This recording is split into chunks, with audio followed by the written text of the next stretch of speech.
Bismillahirrahmanirrahim. Assalamualaikum warahmatullahi wabarakatuh. Kami dari kelompok 3 mata kuliah kurikulum pembelajaran. Kali ini kami akan mempresentasikan inovasi kurikulum dan pembelajaran. Sebelumnya, perkenalkan kelompok kami yang terdiri dari Marini dan saya Aulia Zahwa. Pembelajaran campuran atau lebih dikenal dengan hybrid learning merupakan metode belajar yang menggabungkan dua atau lebih metode dan pendekatan dalam pembelajaran untuk mencapai tujuan proses pembelajaran. Menurut Turner 2003, bahwa apa yang terjadi dalam kelas konvensional di mana pendidik dan warga belajar bertemu langsung, dengan pembelajaran online yang bisa diakses kapan dan di mana saja. Pernyataan tersebut menjadikan efektivitasnya perangkat cloud yang selalu berkembang. Seperti halnya konsep gagasan hybrid learning yang memberikan inovasi berupa pertemuan virtual antara pendidik dan warga belajar, di mana mereka memungkinkan berada di dunia yang berbeda, namun bisa saling memberi feedback dan berinteraksi satu sama lain antara siswa dan pendidik. Dewasa ini, beberapa pendidikan berbasis homeschooling hingga ke masyarakat pun kini sudah mencoba inovasi online learning. Ini tak terkecuali kejar paket C. Namun, tentunya ada kekhawatiran bila pembelajaran total hanya melalui jarak jauh dalam jaringan atau e-learning saja. Dengan berbagai alasan, dikarenakan ada beberapa hal yang tidak cukup hanya dilakukan dalam konteks e-learning saja. Metode penelitian. Produk yang dikembangkan berkaitan dengan media dan metode inovasi kurikulum pembelajaran.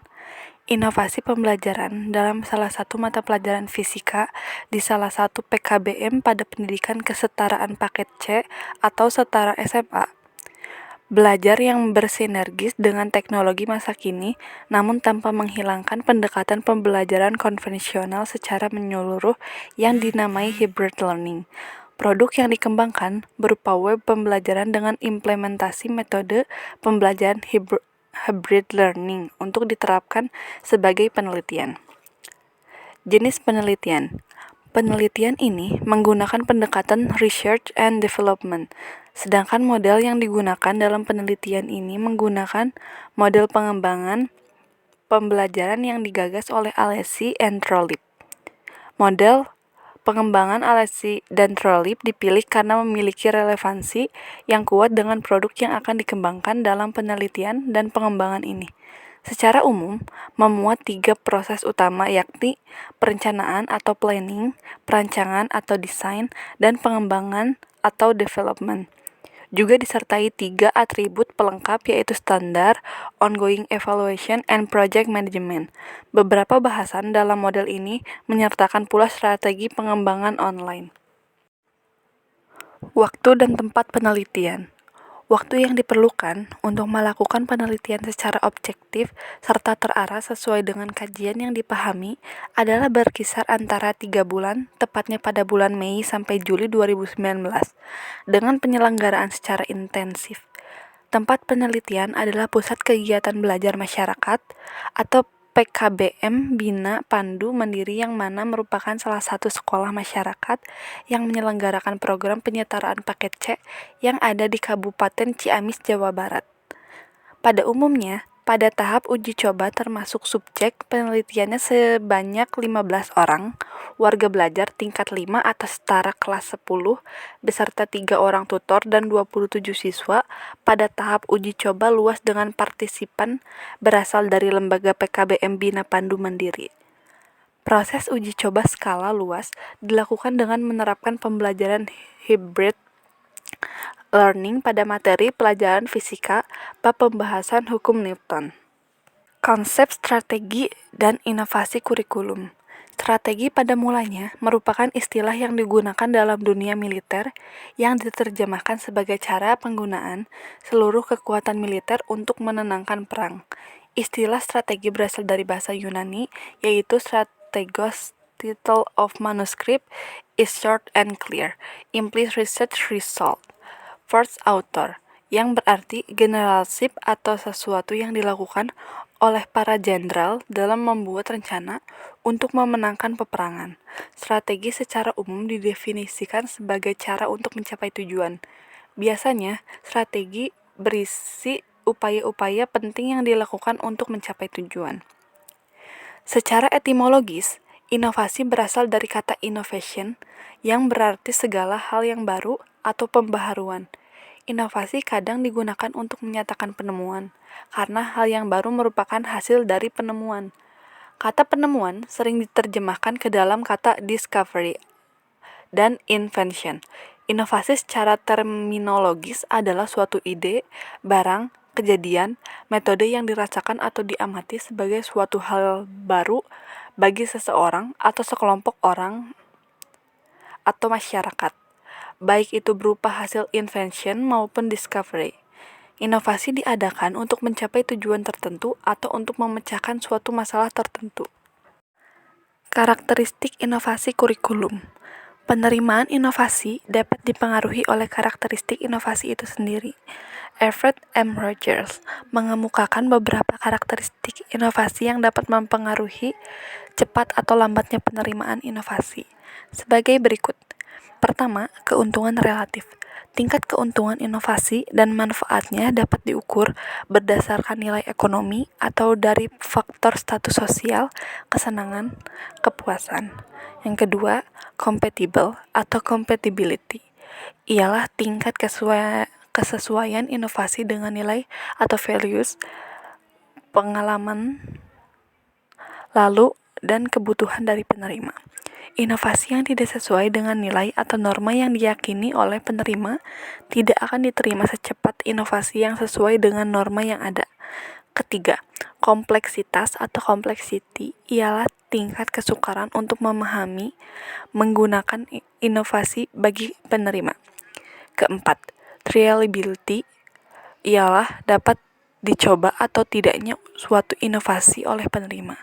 Kelima, dapat diamati atau observability adalah mudah tidaknya diamati suatu hasil inovasi.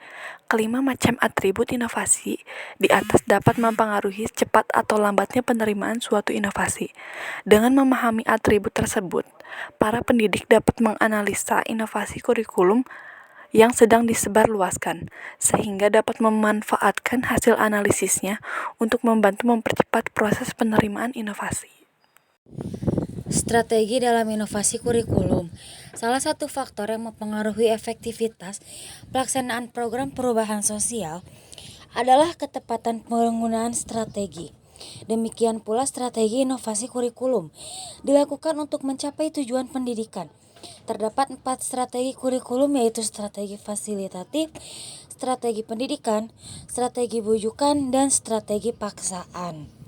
Penetapan strategi inovasi kurikulum. Penetapan inovasi kurikulum harus memperhatikan teknik dan strategi untuk memperbaiki kurikulum.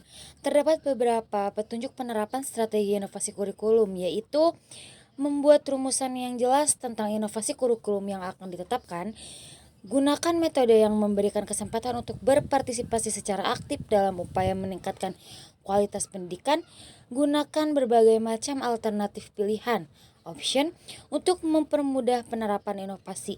Terakhir, gunakan data atau informasi yang sudah ada untuk bahan pertimbangan dalam menyusun perencanaan dan penerapan inovasi. Kelima, gunakan kemanfaatan dari pengalaman sekolah atau lembaga lainnya.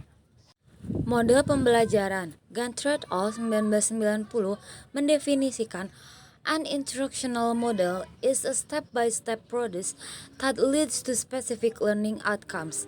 Joyce and Wells 1980 mendefinisikan model pembelajaran sebagai kerangka konseptual yang digunakan sebagai pedoman dalam menggunakan pembelajaran. Dengan demikian, model pembelajaran merupakan kerangka konseptual yang melukiskan prosedur yang sistematis dalam mengorganisasikan pengalaman belajar untuk mencapai tujuan belajar. Jadi, model pembelajaran cenderung perspektif yang relatif sulit dibedakan dengan strategi pembelajaran. An instructional strategy is a method to delivering instructional thought is tied to help students achieve a learning objects. Burden and Braid 1999. Selain memperhatikan rasional teoretik, tujuan, dan hasil yang ingin dicapai, model pembelajaran memiliki 5 unsur dasar menurut Choi and Weil pada 1980, yaitu sintek, yang merupakan langkah-langkah operasional pembelajaran. Kemudian ada social system, salah satu suasana dan norma yang berlaku dalam pembelajaran, artinya principle of reaction, menggambarkan bagaimana seharusnya guru memandang, memperlakukan, dan merespons siswa. Kemudian ada support system yang di dalamnya termasuk segala sarana, bahan, alat, atau lingkungan belajar yang mendukung pembelajaran. Kemudian ada instructional and nurturing effect. Hasil belajar yang diperoleh langsung berdasarkan tujuan yang didasar. Itulah yang disebut instructional effect. Dan sementara untuk nurturing effect ialah hasil belajar di luar yang didasar. Kesimpulannya, jadi inovasi kurikulum sangatlah penting untuk menghadapi tantangan zaman seperti perkembangan teknologi, perubahan sosial, dan kebutuhan dunia kerja. Inovasi dilakukan melalui strategi yang kreatif, termasuk dalam pembelajaran berbasis masalah, penyelidikan, perubahan konsepsional, dan kerja kelompok.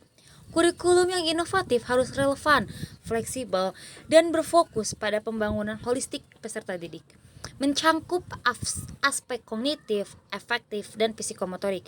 Model pembelajaran seperti reasoning and problem solving serta group investigation mendukung proses ini. Dukungan dari pendidik, lembaga pendidikan, dan masyarakat, serta pemanfaatan teknologi menjadi faktor kunci keberhasilan penerapan inovasi dalam sebuah pendidikan. Sekian pemaparan dari kelompok kami. Mohon maaf atas keterlambatan yang sangat terlambatnya. Wassalamualaikum warahmatullahi wabarakatuh.